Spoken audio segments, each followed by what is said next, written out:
Increasingly now, Japan is getting back a good deal more than she bargained for at Pearl Harbor. Here, for instance, are pictures of Jap planes being destroyed by the gunfire of an American task force which was attacking bases in the Marianas.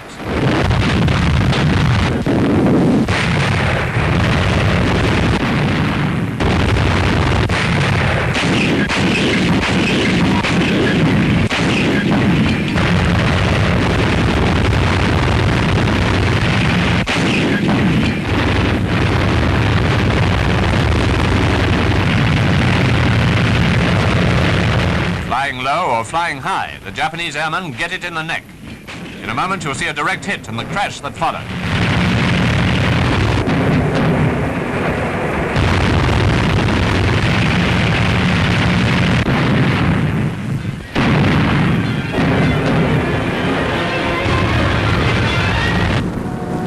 Another sample of what the Japs are getting, B-26s attack Sidor in New Guinea.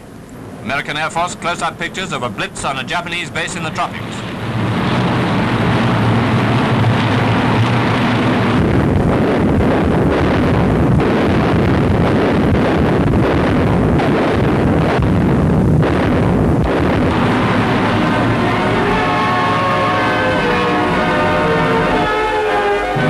Over to Burma, where units of the 14th Army have recently scored notable successes on the Arakan sector. Though the campaign in Burma has provided setbacks and disappointments, here's a story of victory. They're packing and dispatching supplies of all kinds to be dropped by parachute for the 7th Indian Division. Men of this division had been cut off by Japanese forces during a battle which lasted 20 days, but they never lacked supplies.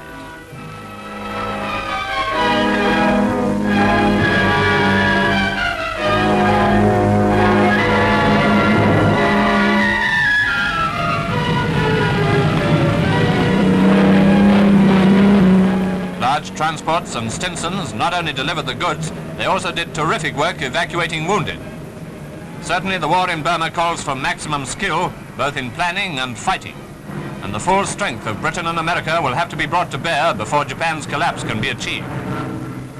Here, the 7th Indian Division cut their way out and disposed of nearly 5,000 Japs in the process. Also from the Arakan front, a story of Japanese being encircled. These are some of the prisoners taken during our victorious clash with the crack Japanese 55th Division.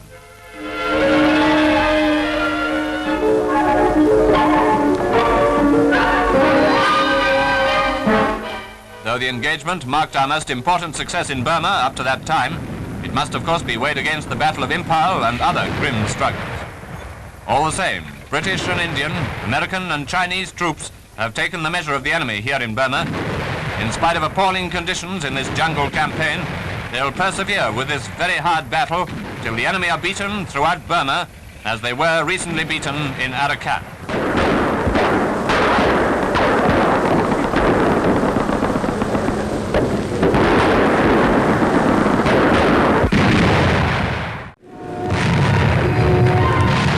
In the Southwest Pacific, a heavy night bombardment was the prelude to the attack on Hollandia in New Guinea.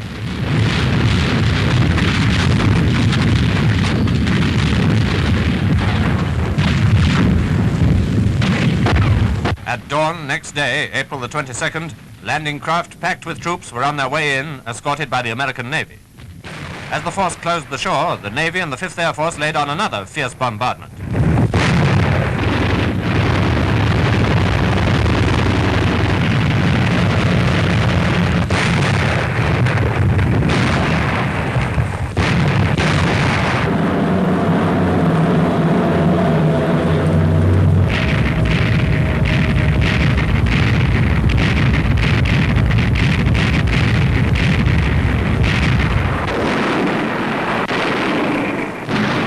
General MacArthur was there on the spot with his men.